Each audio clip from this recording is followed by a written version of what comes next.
What up, guys? It's Matt with Sith Bricks. It is a great day because I did finally finish bag 19 over on the Devastator, and it is finally done. The long national nightmare is over. It is built. It is complete. And without further ado, here is the reveal video.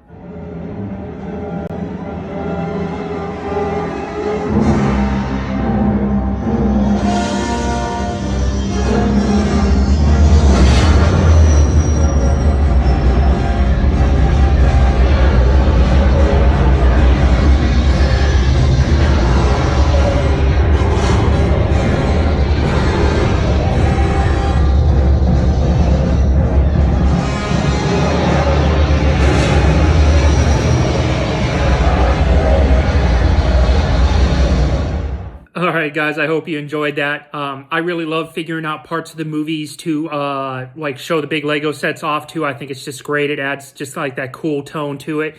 I was really torn between, do I do the beginning of A New Hope or do I do the scene in Rogue One where Vader drops out of hyperspace and cuts the Rebel fleet in half single-handedly.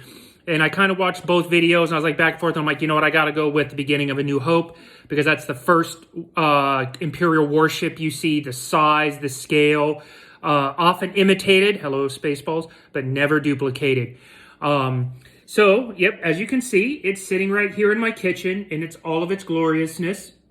There was 19 bags total. The box came in, it had the big box, obviously. It had 4 separate boxes, which has some really beautiful artwork on the boxes, along with the instruction booklet. But I know you saw the first video. I didn't use the instruction booklet at all. I did online instructions because I'll be honest, the spiral binding just did not blow my skirt up at all. And I knew about halfway through the build that was going to get torn. So I reboxed up the book, and I'll probably never open it again. But that doesn't affect the build. It's just the better way of doing it, if you ask me, especially with something that size. It's different when you have the smaller books that are like bound together and they're just like glued. That's fine. But spiral bound, especially, you know, a couple thousand pages or 1,000, whatever it was, you just don't want to do. So now that we've got it built, you guys have seen the video. I'm going to get into the nitty gritty of everything, and we're going to go over some talking points along with it. We're going to go over pieces, issues, likes, don't likes, and then wrap it up. So here we go. All right, so the first thing I like to talk about is, did I have enough parts? And the answer is no. I had in 4 bags, I had missing pieces in those 4 bags. 2 of which required a parts request from Lego to fulfill the order. The first one is Lego sent me 2 of these for the base of the ship, which I'm going to grab my camera and move it over here. It's kind of hard to see, but that's these long pieces right here on the base of the ship, or for the stand, sorry, not the base. But they sent me the wrong color. So I built about 4 steps, and then I had to stop building because I had the wrong color. Then I had some other ones that were missing small pieces that I was able to backfill out of my extras bucket. So that wasn't a big deal. But then I was missing an entire mini bag from bag 18. So there's in bag 18, or in instructions for 18, there's 2 big bags. There's also 2 mini bags inside of the big bags. And then lastly, there's a 3rd smaller parts bag. I was missing that 3rd smaller parts bag. So I had to stop again for about a week and a half from building because I needed Lego to send me the parts. It ended up being 65 pieces in total. But as you can see from my extras pile here, sorry for the light from my kitchen light, but it's a dark day here. I had plenty of extra pieces, and I think because I had so many extra pieces of these that when they weighed the ship, the weight came out within the tolerance and they went ahead and sent it. Now, I don't know if anybody else has had any issues, but that was really disappointing to spend $700 on a Lego set and have 4 different sections that were missing parts, 2 of which required me to order from Lego.com, but yet I still had this many extra pieces. This one, yep, is out. But all these right here were all of my extras.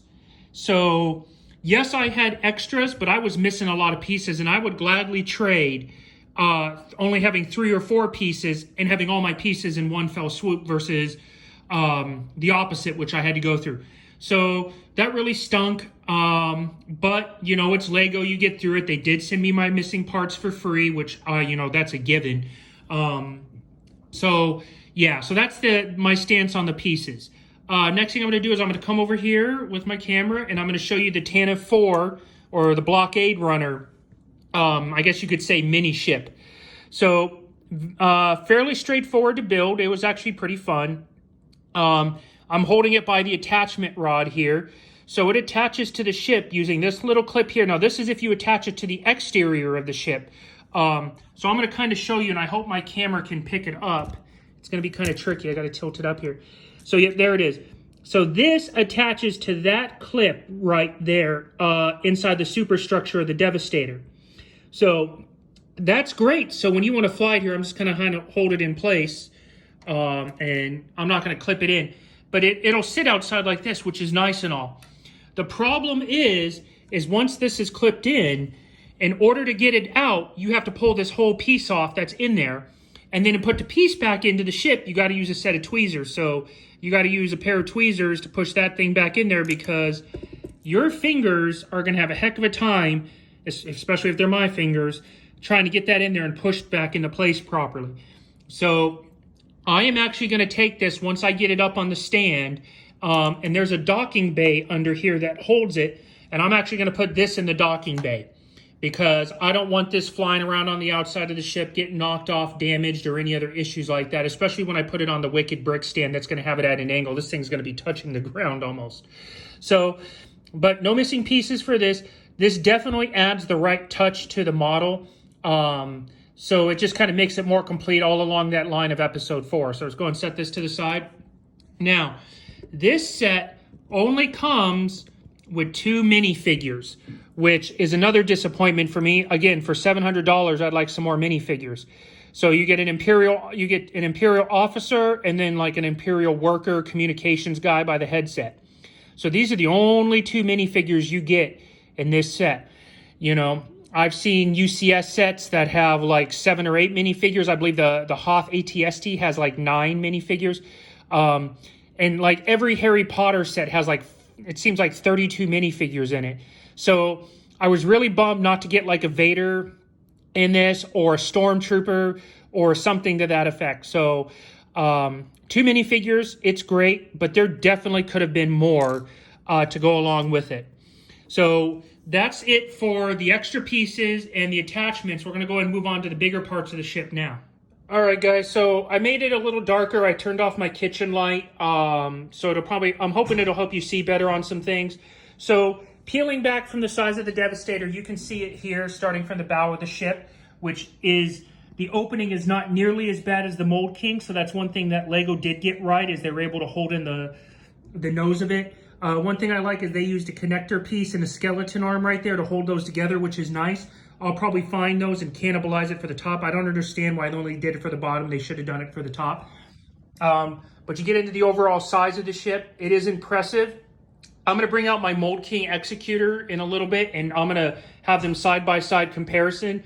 So as you can see it all, this is the top of the ship moving up. As you can see across here. This I really did like. This is, it covers a gap here in between the superstructure of the ship. I think that's a nice touch. It's a lot better than what Mold King did, where they just had rods sitting in here. Now for Lego ship, they left it wide open. So that's a big difference there between those two. Then you get up here to the main part of the superstructure here, which is nice. And then you get up to the comms tower, which is my favorite part of the destroyer, hands down, is the command tower. They call it the comms tower. As I come across the backside here, you can see the engines are designed nicely. You have the blue in them. There's good detail on the back, minus that stupid Thor's hammer, which I still can't believe they put a Thor's hammer on the back of a Star Destroyer. It's like, come on, Lego. You know, do better for Star Wars, for crying out loud. Yeah, don't even get me started on the roller skates that are on this thing either. So, but anyway, I digress. You come around to the ship to the other side. One thing that I am not a fan of with this ship is that there is no symmetry in this Star Destroyer except for the communications, or the command tower. Now, if you look at the command tower, it is symmetrical. Everything that's on the left is on the right, top to bottom, all the way to the back side here. As you can see, it's all symmetrical, which is really nice. You come over here to every other part of the ship, and it is not. As you can see right here on the top, these two plates here, you've got this plate and this design here, this plate and this design here. You've got car engines, yep, those are car engines right there for like a air intake for like a turbocharger or whatever. But then these pieces aren't even spaced properly on here. And I double checked the instructions like 3 times, and that's how it is supposed to be. And as you come down this further, you start to notice a lot of differences from the left and the right side. Like on this right side here, you see this thing has got roller skates, whereas over here it's got a covering in it. So, you know, sometimes you just scratch your head with Lego. Like, why would they do that? Like, why can't they just make it symmetrical like the rest of the destroyer? Oh, you can see it right there. You see the dots on this side, but the vents on that side. If you look at every picture of every Star Destroyer, it's symmetrical. So that's a real bugaboo for me. There's a couple other areas that I really don't like. Sorry, I'm gonna have to spin around here, but the first one is if you look in here just right, yep, there's some red right there. And you can probably see some of the green that's coming out on the left side too. So you can see some of the Happy Meal colors, but it's never more prevalent than when you get to this side right over here, and you look right into this vent right here, and you can see red and yellow and blue right through the vents.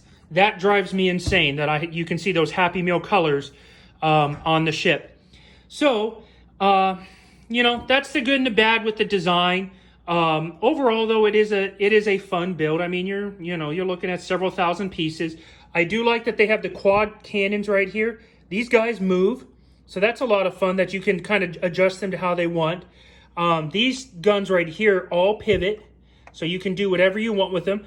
Although they're not set up how they're supposed to be, and as far as like being able to fire, like if you really want to get into the nerd of it all, if the front gun's firing straight ahead, these guns are all gonna, by the time you get to the back here, sorry, I was paying attention. Like this gun can't turn all the way around and fire front, and this gun's gonna be shooting into the ship if it's firing forward.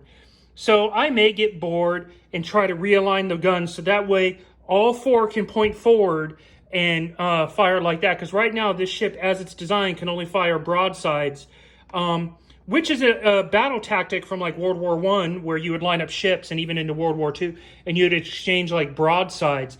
But you see a lot of Star Wars ships, and they're firing from the front. And that's because all these guns are staged so that way they can all fire front or to the side if they need be. So, you know, that's that with the guns. But, you know, it's a fun set, but it's not without its flaws, especially in how you have to carry it. So this is where it's going to get tricky. So carrying it is, you have to remove these sections here. Now these sections stick into this section here. They use Technic pieces to hold it into place to get to it. So you have to like jimmy it back and forth to get it off. And I'm going to see if I can do it here. No, my fingers are just not going to want to allow me to do it. But to be honest, I don't want to do that anyway.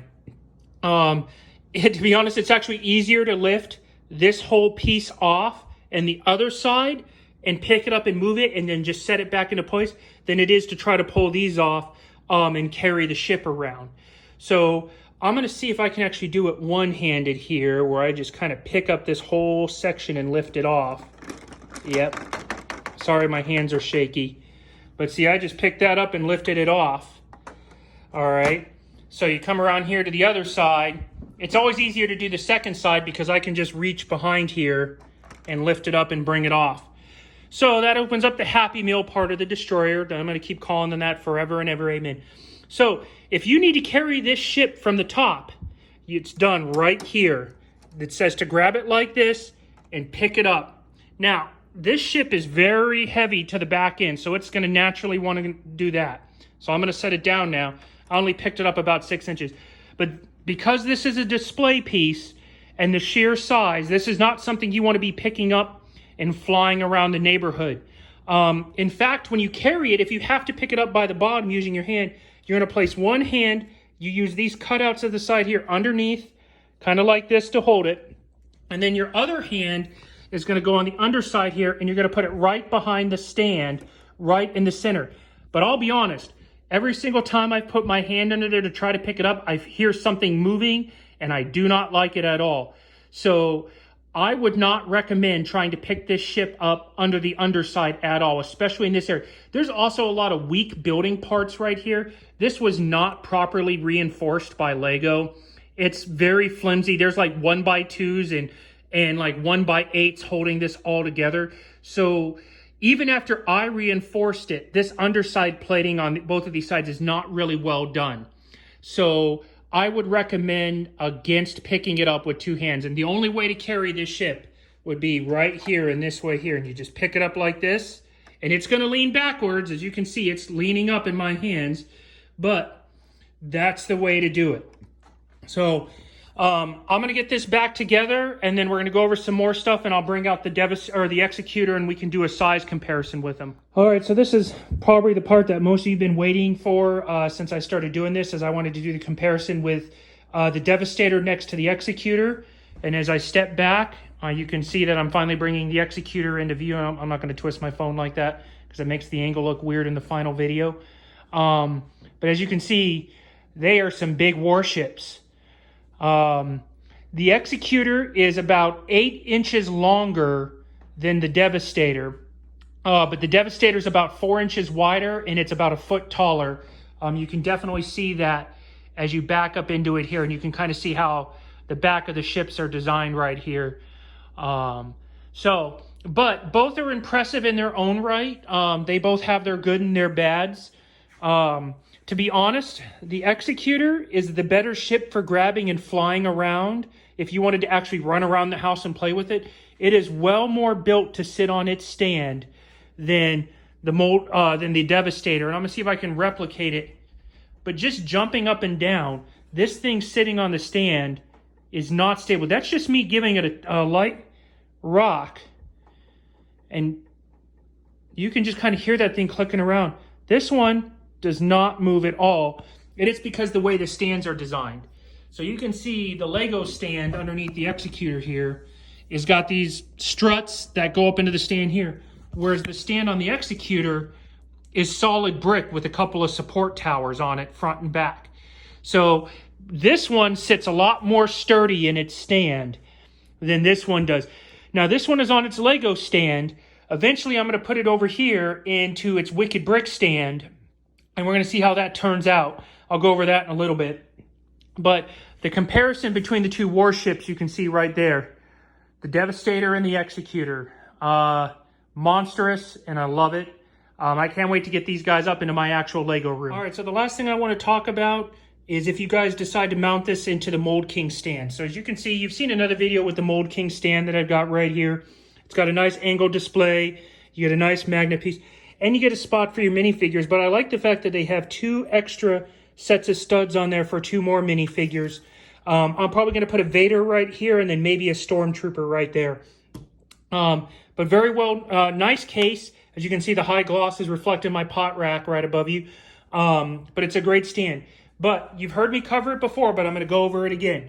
If you want to put this onto the Wicked Brick stand, you have to detach the stand here and here by just removing the red pin and pushing out the pins. And then you come to the back side over here. It's that pin there you see with the gray flat right there. And it's the same on the other side right there. So there's a red pin behind it, which you see right there, that you've got to get out. And then you're going to push the pin forward, and that unseats it from the Lego stand. Now, when you rack this into the Wicked Brick stand, this part is going to sit right here, and then this big yellow, this yellow brick right here is what sits on this side here to hold it all into place. I'm going to do it one time, and I'm going to film it, and I hope to Jesus that this thing holds, because if it falls apart again, 1, I'm going to tell Wicked Brick that they made a crap stand, and 2, I'm going to put this thing on its Lego stand and never move it again, because I'm not trying to rebuild this thing for the 3rd time, even though I may have to.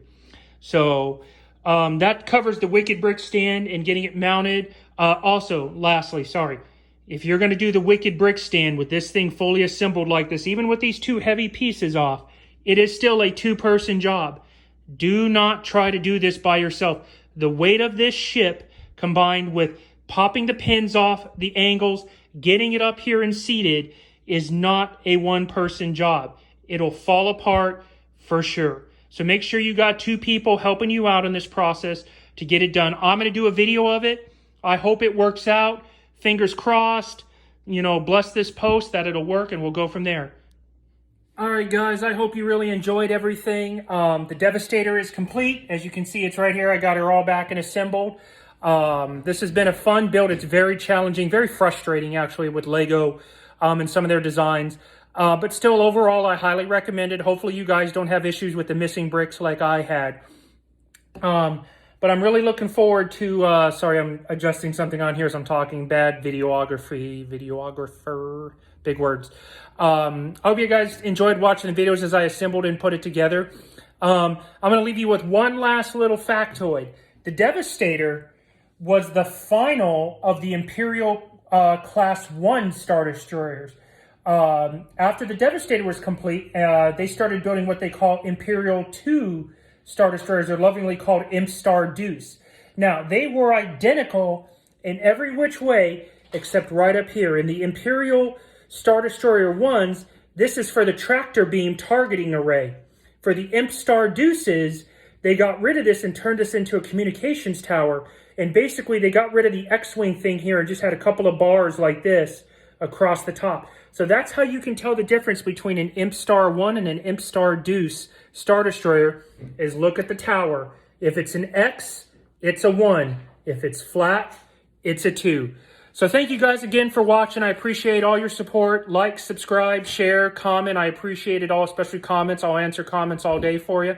And then stay tuned because another big one is getting started here soon. Big, big, big. Like really big. Thanks again, guys, and I'll talk to you soon.